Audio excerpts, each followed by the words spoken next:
Hi folks, so I'm heading to one of my local swimming pools and I thought I'd take you with me. Now I know that doesn't sound that interesting, but actually there's going to be one or two interesting little snippets, so before you click the button and make me disappear from your screen, then, oh, you have already. Okay then, I guess I'll just talk to myself then. When I go to where I'm going today, it involves going down some steep hills, up some steep hills, crossing two rivers, and going through a forest as well. Incidentally, that building they're building over there is going to be the tallest building in the city. Because there's only a small town, so we don't really have the skyscrapers here, so that's going to be the tallest at 16 levels. So as it happens, we're kind of having a Stalinist architecture day today, and the trip to the swimming pool does involve walking past this thing, which was from the 1950s. You can tell it's from the 1950s. It's just the right brick size, and also they like those big sort of entrance and exits with a big round style, and it serves a purpose as well. It's a lock. I just turn around, you can see to the first river here, the river Kamensk. The Kamensk is actually the smaller river of the two that run through the city. Obviously it freezes over in the winter, and I sometimes do cross-country skiing on the river, which is actually a bit more fun than doing in the forest actually. So this town where I live, it's got about 5 or 6 swimming pools actually, and the one I'm going to today, technically speaking, it's not my nearest one, it's about my second nearest one, but it's well worth coming to this one. Firstly because it's in a very interesting location, and the building itself is very interesting, which you'll see later if you stick around, and also the route there is pleasant. You go through the city, then you go through the villages, and then before long you get in nature.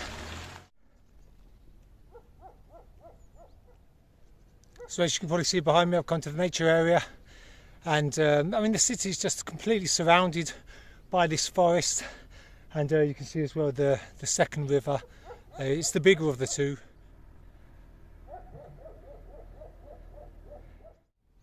I should say, in the highly unlikely event that any of you will ever be in Kamensk-Uralskiy, the route there, it's not for everyone. You've got to be, you know, a certain level of fitness. It's pretty up and down from now on.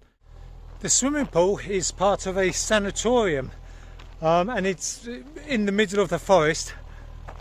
I'm waiting for the sun to go down a bit more because the sun is exactly where it is. So if I try and show you it now, all you'll see is the glare of the sun.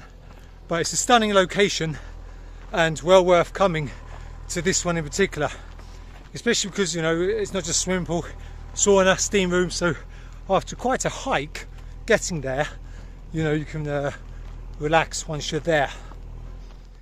So the sanatorium is basically just by the river bend. I don't know if the sun's disturbing you too much or whether you can make it out. Right, that little mound there is covering the sun, so you might be able to see it a bit better. As you can see, it's pretty high up and it's so secluded. I mean, it's an amazing place for rest and relaxation. You can stay there, obviously, it's like a hotel.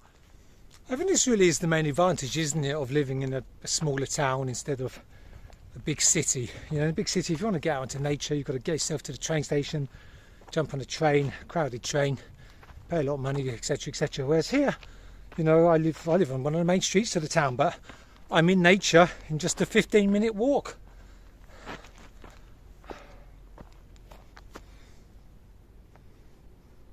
It'd be weird, living in a much better place than me, right by the river. They can grow their own vegetables, be self-sufficient.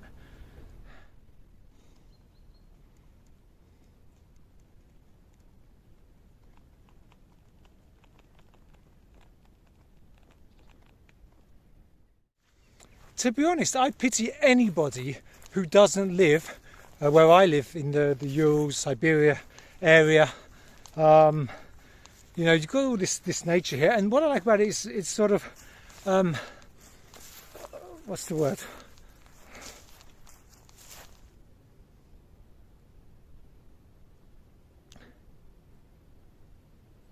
It's understated, shall we say. Let's go with understated. You know, the Ural Mountains, it's not like, you know, the Alps or something, you know, coming to the Urals, it's not like Switzerland where you get your breath taken away. You know, it's not going to take anyone's breath away, but it's just understated and it's natural, and, you know, it's not been interfered with, and, you know, the buildings they're put in settle nicely into the settings. In fact, the sanatorium you can't even see. It doesn't spoil the view at all. You know, it's there, but it's lower than the trees. So, you know, I really like living here.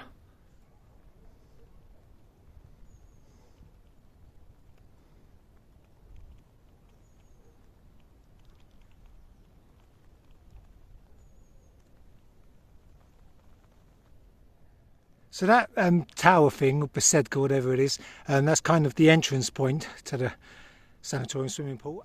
From down here it does actually seem rather impenetrable, but actually you've just got to find the little gaps, the little footpath, and it winds its way up there somehow. Now you might be wondering just why this place is so remote. Well, I mean, that's the whole idea of the sanatoriums, you know, and especially in an industrial town like this, you know, people working in the factories, and you know, there's places to come on the day off and help recover, get some fresh air into the lungs as well, because obviously a lot of the factories are probably, you know, you're inhaling not such good stuff. So that's why it's here, to be in nature and where the workers can come. And even today the sanatorium offers a discount for workers at one of the factories that it's teamed up with. So we've made it then.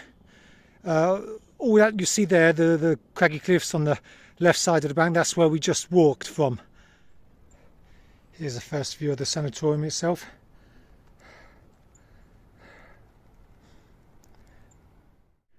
This style, I mentioned it already with the lock, you know, was very popular in the early to middle stages of Stalin's time, before he sort of started copying the American skyscrapers with the Seven Sisters in Moscow and what have you. But this was quite common. You see quite a lot of this style buildings from the 30s and 40s. One thing I like to do is after the swim just to come out here, have a healthy snack and just enjoy the view.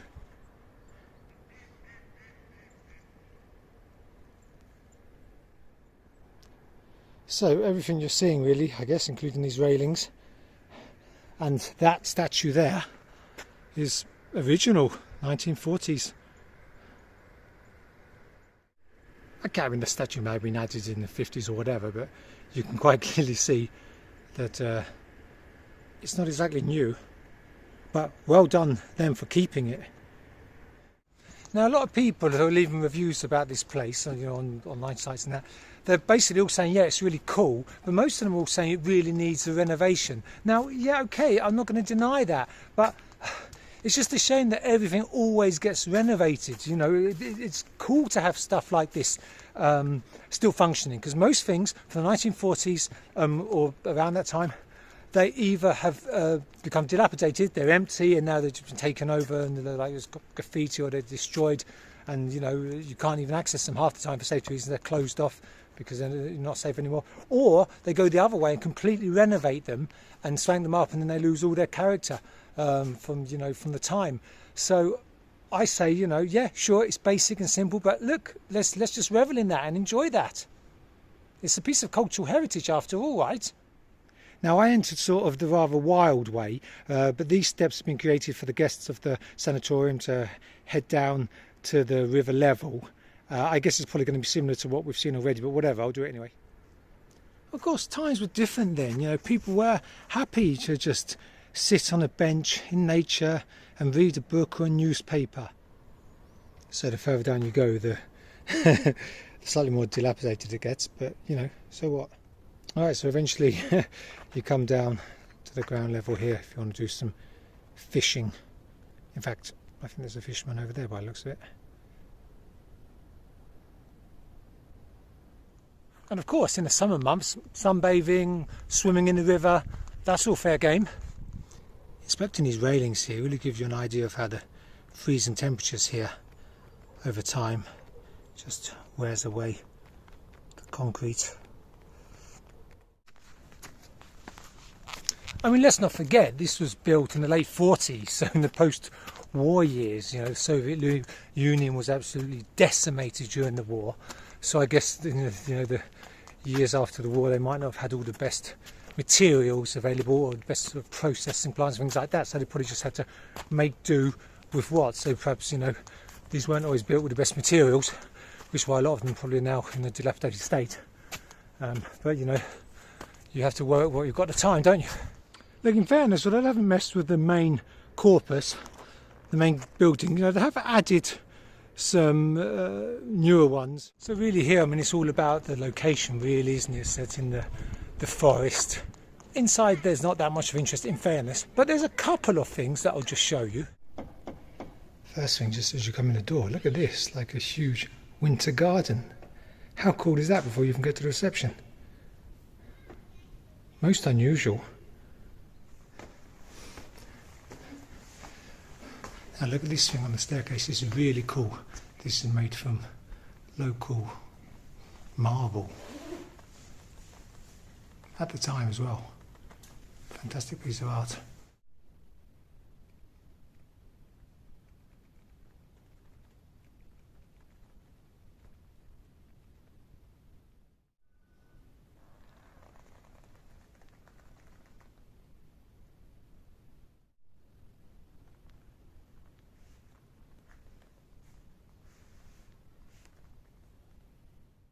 So one peculiarity about living in Russia is that places have rather odd operating hours and rules, and also they change regularly.